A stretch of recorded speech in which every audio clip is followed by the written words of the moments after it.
yéen aussi da ngeen bëgg a tas affaire bi def ko beneen. Non, c'est pas grave. 5 à 3 dans un c'est bon pour toi. Ouais.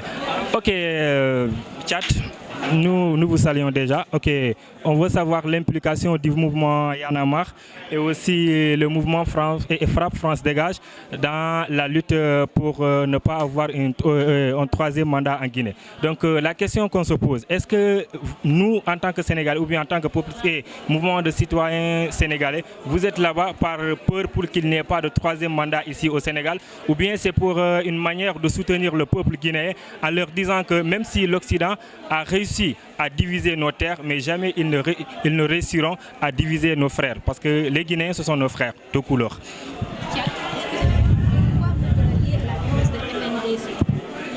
D'abord, il faut comprendre que la Guinée et le Sénégal, historiquement, c'est presque un peuple. Les mêmes noms de famille, les mêmes traits sociaux, les mêmes traits physiques.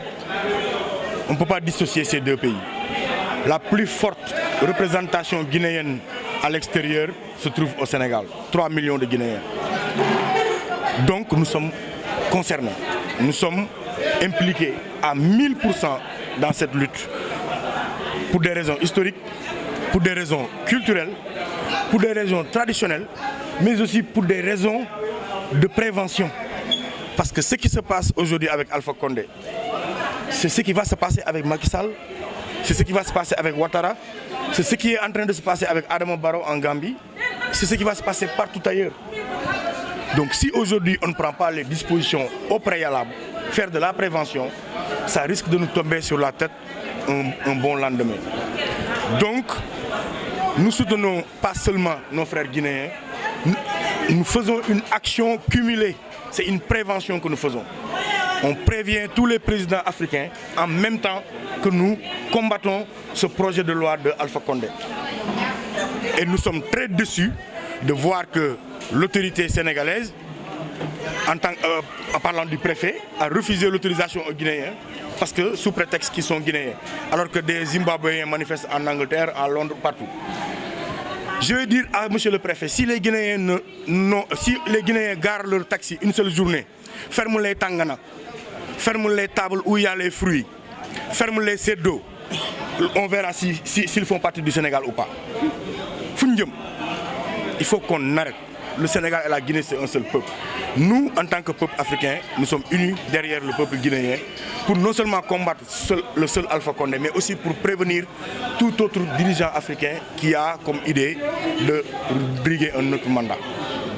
Mais ce qui se passe là, actuellement en Guinée vient au moment où, ici au Sénégal, une polémique sur le troisième mandat de Macky Sall. Vous l'avez dit, c'est un message fort au président.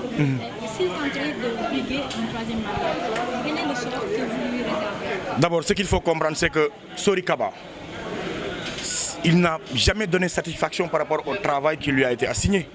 Les Sénégalais de l'extérieur souffrent. Les Sénégalais de l'extérieur ne peinent à avoir leur carte d'identité ou un passeport ou un acte de naissance ou autre chose. Quand il y a mort d'homme en Europe, on peine à rapatrier les corps. Il n'a jamais donné satisfaction par rapport à son travail. Macky ne l'a jamais sanctionné. Pourquoi il le sanctionne aujourd'hui? Parce qu'il parle du troisième mandat. Il faudra que Macky Sall sache que le peuple sénégalais, ce qu'il n'a pas permis à Abdoulaye Wade, nous ne le lui permettrons pas. Et nous n'attendrons pas la veille des élections pour en parler. On va en parler tout de suite et faire de la prévention. Du diable, il ne faut pas forcer, du diable. Maintenant, on n'attend pas à ce que Macky fasse des discours, parce que le discours de Macky Sall ne vaut absolument rien. Il n'a jamais tenu ses promesses. Donc, nous attendons à ce qu'il pose un acte fort.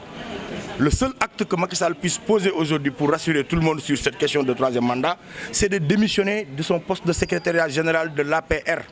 Comme ça, on saura qu'il n'est pas candidat. Tant qu'il n'aura pas fait ça, ça veut dire qu'il veut briguer un troisième mandat et il nous trouvera sur son chemin. Ça, c'est clair.